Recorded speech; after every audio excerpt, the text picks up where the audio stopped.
As B teams go, this was hardly a bargain bunch of Blues backups named by Enzo Maresca, even if it did involve Chelsea's head coach making 11 changes for the visit of League Two Barrow.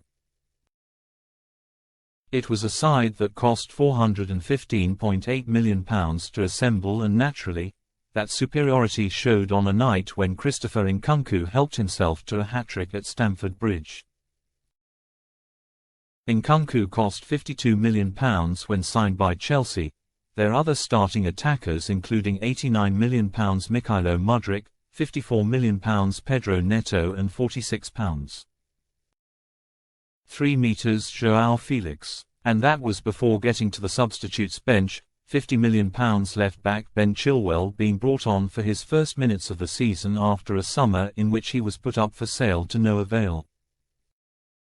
It was to the credit of the visiting supporters that they never stopped singing while succumbing to Chelsea's devastating squad depth, those making the 600-mile round trip perhaps having accepted their fate as soon as the starting lineups were confirmed. They watched from the away end as Nkunku netted his treble, while a free kick from Felix led to an unfortunate own goal by Barrow goalkeeper Paul Farman, and a tap-in by Neto completed this scoreline. If Chelsea are to repeat last season's run to the Carabao Cup final, in which they lost to Liverpool with Gary Neville infamously branding them the billion-pound bottle job, stiffer competition than Barrow will await. But Maresca praised his players for how they stood in and stood up. They all deserve to play from the start in the Premier League, but they are not playing in this moment, Maresca said.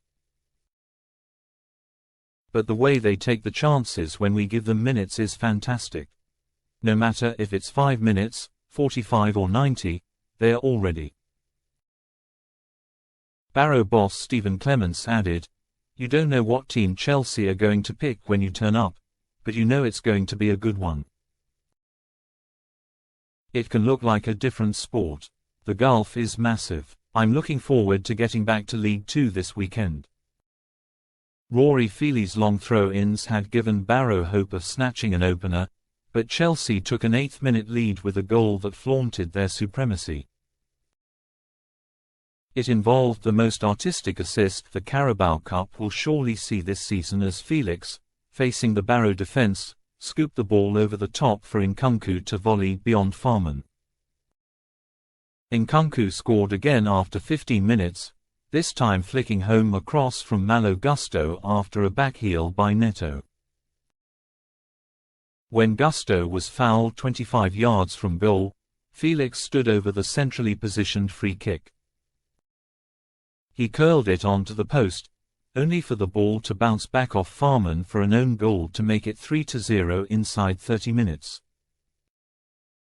Chelsea were playing without a shirt sponsor, but are now in talks with Qatar Airways and 2 other major airlines to correct that. Chilwell may not have expected to ever see himself in this blue kit again after being told he should prepare to be sold or, at the very least, loaned in the summer. Yet after a move failed to materialize, Maresca allowed him to return to first-team training. Chilwell came on for the second half with the supporters cheering his name as the England international even pulled on the captain's armband. Chelsea scored their 4th goal after 47 minutes with Nkunku playing in Mudryk, who unselfishly squared to Neto. Not feeling too merciful, Maresca's men went in search of a fast fifth, and Kiernan Dewsbury Hall thought he had it until his volley was blocked by Ben Jackson.